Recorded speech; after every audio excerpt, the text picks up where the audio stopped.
Sampayetia Obayan Sapusu Bundia one kana sam they mafu to some kakre wa supreme yo kofi oh my ya woman oh mani ya mama yeni baby ako wacha za ya wareni wonsom wanini pa asa de pa wo fio ye demo yembera ye ebe ya ifina oh my ya woman oh my ya mama adi wa ya no ra nyamicha da nyamana renya wonsom wanini pa so ya wana be demo yembera ye ebe ya ifina wonsom wanini pa asa de pa wo fio yo demo yembera ye ebe ya ifina ama be ya ifina ama be yo asite be ya ifina oh ama be ya ifina yana demo yembera ye ebe ya obra you arabo ama be ya ifina emina Setin na homa watwam no ebo akwanya ato ho ama kejetia edwa kese ho adwuma wo mo eye ne fa etoso emienu eye phase 2 project no watumi abie kwan mu ama dwumede no ahyase ana mampanyine Nanado Danko Akufo-Addo ena afi Asante Hene Otumfo Osetutu Otoso mienu wo mo aye amane ne amamre ne yeka na sword cutting ne bi ama sesi America say phase 2 edema Kumasi Central Market Redevelopment Project no wo mo eba be hyase ye nyina ye nim se emfie kakra nie ena Ghana ban eye se oye nhyehyeye bi na afi Kumasi Central Market wo mo etimesi nansa na wo betimi ebubu Kumasi Central Market egu no na wo se Kumasi kejetia wo mo etimi kan si ewie sesi ade abrewa ayipuma ewokwam ama omo awie a akato ne bro na adwadifo etimi akwakodidwa ewo ne friends phase 1 no na mra Asante no Otumfo Osetutu autoso mienu edi eye mfie aduo no ewo eye sikadwa soi na eniema a omo di si akwam a omo eye na no so ka ho se na wotwi mu ewo se Ghana mampanyine ebeka no ho na afi eye ohonini a omo aye edi kai Otumfo se mfie aduo no nie obedi ade na waya ade ama Asanteman enya mpuntuo no daachi enchirima eba ombengu ze saa Otumfo honi na omaye no omude hye ne monyam emra omo ye no wie na afi omude aso ebo fom a sesi America say phase 2 edema Kumasi Central Market omo eba be hyase Ghana mampanyin kasa ewodwumadie na sen. The redevelopment of the Kumasi Central Market is a 248 million euro project and is being financed by Deutsche Bank of Germany with export credit guarantee from the United Kingdom Export Finance. Construction will be undertaken by Messrs Contractor Construction Limited UK and will be finished within 48 months. Upon completion, the redeveloped market will have 6,500 leasable commercial spaces, 5,400 closed stores, 800 kiosks, 50 restaurants, 210 fishermonger and butcher stores, 40 livestock stores, and 1,800 square kilometers of community facilities. Additionally, the project will also provide other essential facilities such as a waste treatment plant, a police station, a fire station, post offices, and an amphitheater. It will help address and mitigate the underlying causes of fire outbreaks in this market, create some 900 direct jobs and 2,500 indirect jobs, improve the safety and security of traders and consumers, and provide better conditions for mobility in the area, allowing traders to receive their merchandise and customers to access the market in a safer and more organized manner. I appeal to all of you, city authorities, traders, customers, and residents to support and cooperate with the contractor so as to complete this project on time. I cannot conclude without thanking the Asante Hene Otumfo Osetutu II for the extraordinary commitment and support he demonstrated in bringing the first phase of this market to a successful conclusion. Ansa ne Ghana man penyini eba be kasa dwumadie na ase no Minister for Local Government and Rural Development eye onimonyamfo lawyer Hajia Alima Mahama wono eso kasa efise sa dwumadie ne nyina na so eye ase na ehye o kire mu ne nti a aban ewo so ye saa adwuma yi. The market, when completed, will increase leasable stores and boost local economic development and revenue generation in the city. The Ministry of Local Government and the Ministry of Finance have fulfilled all precedent conditions for credit effectiveness. Taju media Ghana ban eye ebasika semu a eye UK abrochiman mu womo ena sika dodo na womo edeba enam so ema eye British High Commissioner to Ghana eye His Excellency Irene Walker eso ebepiem a ono so ekasai ena fe Asante Mantama soafo onumunyamfo Simon Osemensa eso ma akwaba ensem. Kumasi is a vital trading hub. Kejetia is the largest market in West Africa. Through direct financing, we've been working with Contractor UK to provide £70 million of finance to ensure this iconic destination of Kejetia markets writes the next chapter of its story as a regional economic powerhouse of trade and creating jobs. Asante Mantemu Yaniso Yomampeni Enutumfo Yamaye. Project we cry Jina yenum dwumadia otumfo ediamaye wono mampani manso samwa na wo court a na madwuma no entimi nkonanim senye wo mo a sebi kebia ki digina baabi agina otumfo no mampani yedamase.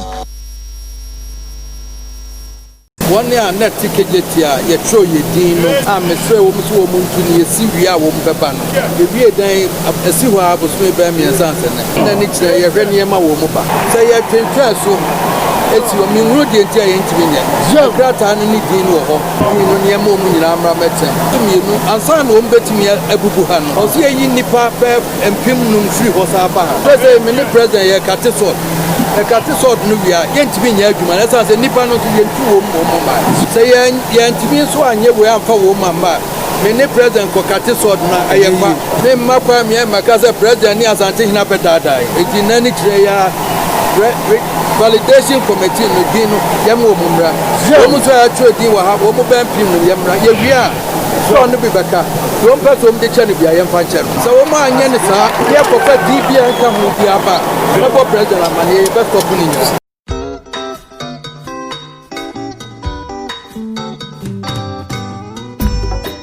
Asampayetia Obanyansafo so wo munubia wonka na asam ze mafutu sam kakre wa supeme yo kofi oman ya woman omani ya mama denyi baby akọ Mama Mina Aqua BMFamra aye the Bones Man Show and I'm a bonny toe. Babila Mijina Sunyane Efraha Abrujum Nana Busma Market. Na Osha Ahana Ayaka Singina Bibri Ejina. Na the Bakone say, Nancy Coffee di by ye, Anna ye binum a call a yes Sunyana Coronation Park, nay ye be so a call a ye Jubilee House, na Bimoso, a Wahanum. Nanetiani say, Otu and Huma, na Otu and Huma, na side say no a market. Nti sane who say station wahanam na araho samba akopa ne say me the pictures bi ebe good screen so aye Kejetia market na Sunyane market. Nti this is the current state of Sunyane market.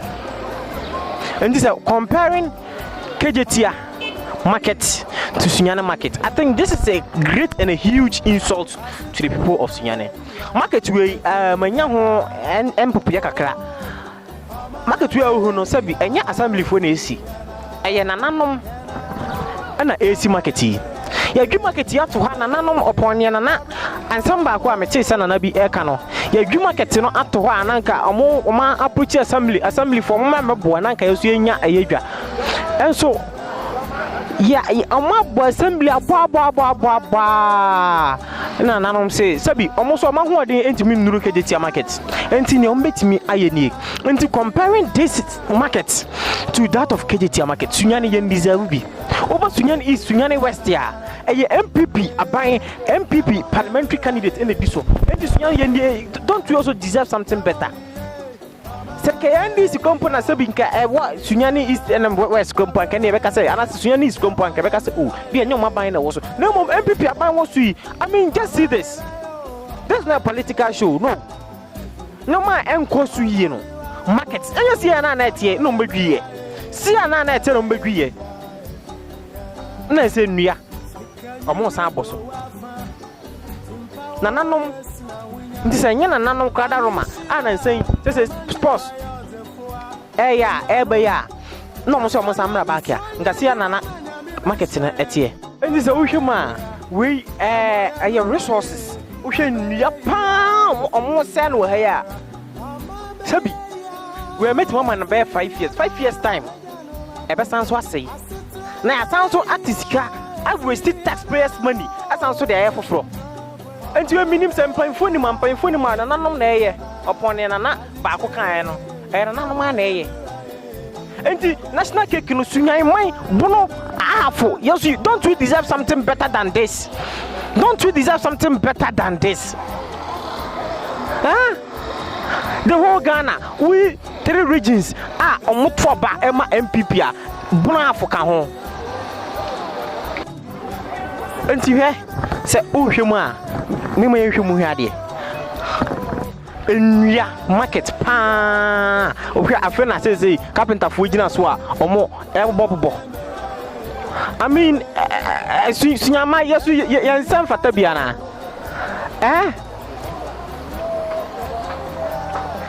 sunyama yensan fata wa hwe enya market into 5 years time na say 5 years time na say na asanso as resources nananom nyamishamo nananom nyamishamo se madwen kuruma no ho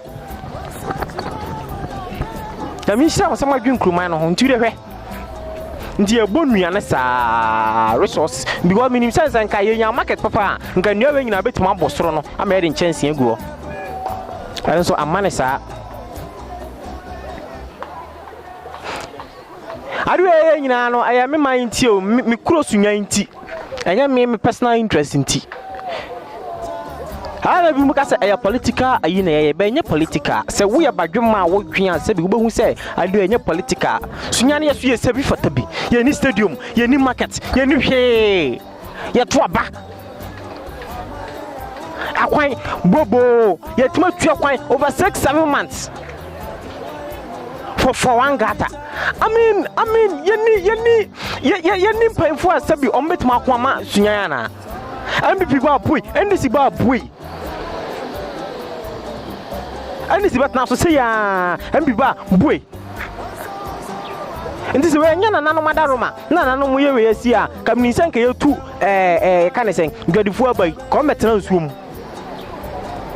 don't you deserve something better sunya yensa fata bibi I was just wanting this the current state. Senka. Concrete buildings. Nemum nuadan. Na ma ho ade betimi. Enie. Omaye bi. Omaye o mafom de. Boss, mbacho ha. We adwuma ha. Oton ade wa ha. You ba say frosing. I frame of fata. Mbacho ton den. Me ton bag wa ha. Bag ne mudwe ye wani jon edwane de sabio de nananu betimi ana sabi omo ye no ba nkasanka aba bam na nka janku sisini na de ema ye ne ka ye ni baji pa ama edwane nso atima ye den aye kama aye krabe hwe ba aja wiwe se ahoden ntimi anti ye be fa na sa eye anasa yami shira why nti abusiafo eni nti minim se form hanom so ombegu hawu so mungu hawu eni mintimi nkire be fo na nchanse ana omobo ndi se nsuo kura to na omungu hanom a nsuo to a wo hwese ne form ha sia ye a ayi la alliance ya nsuo to a na kese abuafa so manfa dwuma de nyina nsi a medinya ne de bones man se medi kankan no omani mpuntuo ana ehia ye any personal interest with Nana Busuma market. This is the current situation of Nana Busuma market. This is it. Nyankopon shiraw say wunya time na okay yen media no the bones man say me kan kan no first time I hear videos ni like it for adwenkyere ebra watania no atamu ebra share mame mesrew share ma wunu enye den enye bi nye den enye wetimi afolo on Facebook what's it for Bonesman on Sabekan oko YouTube wa Bonesman official on Sabekan na oko Instagram and Twitter and so I am Bonesman on Sabekan mesra say obeso dwumade yase a wetimi afre numbers ya e was 0202072024 and 0540169707 wetimi aso yanse and I wetimi aboye na yetimi ede enepa abrewo the Bonesman show every mind you enye minti nakopon inshallah bye bye.